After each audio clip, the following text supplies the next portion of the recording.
নমস্কার বন্ধুরা, ঝর্ণার বাঙালিয়ানায় সবাইকে স্বাগতম জানাচ্ছি। যে যেখানে বসে আমার এই পর্বটা দেখছেন সবাইকে স্বাগতম জানিয়ে আমার এই পর্বটা শুরু করছি।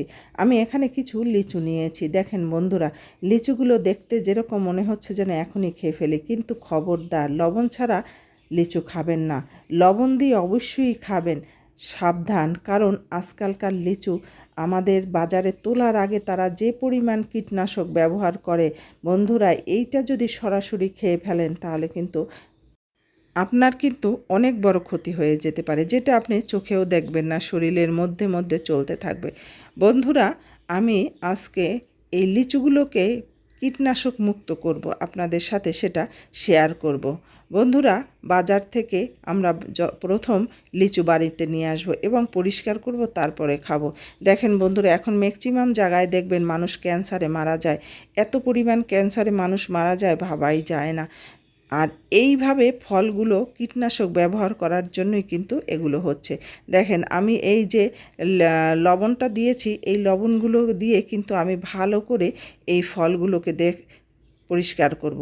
আর দেখেন বন্ধুরা, লিচুগুলো এত সুন্দর, দেখলেই কিন্তু খেতে ইচ্ছে করে। আসলে সবুজ যেন আর সয় না, মনে হচ্ছে যেন এখনই খেয়ে ফেলি।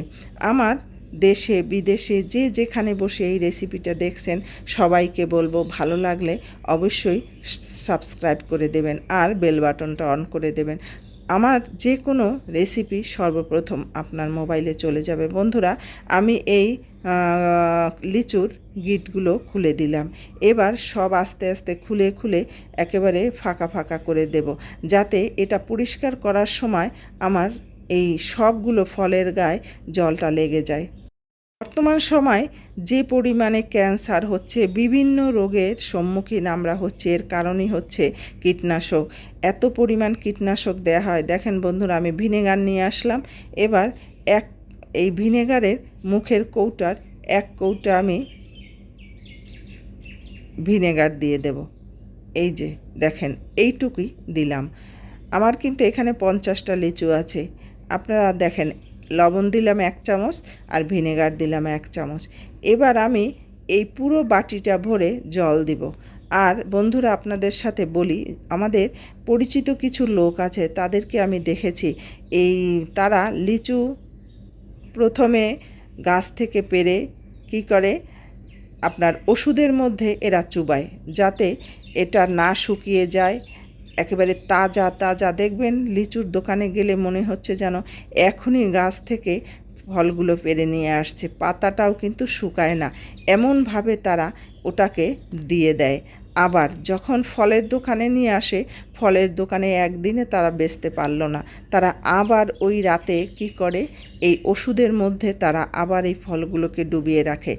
এইভাবে করে কিন্তু কীটনাশক ওষুধ ব্যবহার করে এই ফলগুলোর মধ্যে, আর যা আমাদের শরীরের জন্য খুবই ক্ষতিকর। বন্ধুরা, এইটা কিন্তু আমরা সবাই কম বেশি খাই, তাই সাবধানে খাবেন। যে কোনো ফল সাবধানে খাবেন। আমরা সরাসরি কিন্তু ফল খাই, আর বাজারের রান্নার জিনিসগুলো ধুয়ে কুটে পরিষ্কার করে তারপরে হাই হিটে রান্না করে খাই, কিন্তু ফলগুলো কিন্তু সরাসরি খাই। আমাদের এই ফলগুলোই কিন্তু আমাদের শত্রু। যেমন আমাদের শরীরের জন্য এটা অত্যন্ত উপকারী একটা ফল, আবার এটা আমাদের যদি পরিষ্কার করে না খাই, এই আমাদের বড় শত্রু হয়ে দাঁড়িয়ে যাবে। বাংলাদেশের ব্যবসায়ীরা কিন্তু এখন আর আগের মতো নেই। তারা সব তাদের ব্যবসার কথা চিন্তা করে, আসলে মানুষের শরীরের কথা চিন্তা করে না। এই খাবারগুলো দেখবেন, যদি আপনি 5টা থেকে 6টা কোনো বাচ্চাকে খাওয়ান, সাথে সাথে তার পেট খারাপ হয়ে যাবে, সে কিন্তু আর সামলাতে পারবে না। তাই বলছি বন্ধুরা, সবাই কিন্তু আমরা লিচু খেতে পছন্দ করি, না ধুয়ে পরিষ্কার না করে খাবেন না। তাই এইভাবে এই ভিনেগার আর একটু লবণ দিলে কিন্তু আপনি এটাকে এভাবে উল্টে পাল্টে কষলে কষলে ধুয়ে 1 ঘন্টা পরিমাণ আপনি এগুলোকে রাখবেন। দেখেন বন্ধুরা, আমার এই জলটা দেখছেন, একটু কিন্তু কালারটা চেঞ্জ হয়ে গেছে। এবার আমি এগুলো তুলে নেব। আমার কিন্তু এগুলো প্রায় 1 ঘন্টা ভেজানো ছিল, আর আমি একটু কষলে কষলেও ধুয়ে নিয়েছি। এভাবে একটু কিন্তু কষ্ট নেই, শুধুমাত্র 1 ঘন্টা পরিমাণ এবার লবণ আর ভিনেগারের মধ্যে ধুয়ে পরিষ্কার করে নেবেন। বন্ধুরা, এ থেকে সব কীটনাশক যদিও বা দূর হয়নি, কিন্তু কিছু পরিমাণও যদি কমে তাহলেও তো সেটা আমার শরীরের জন্যই উপকারী।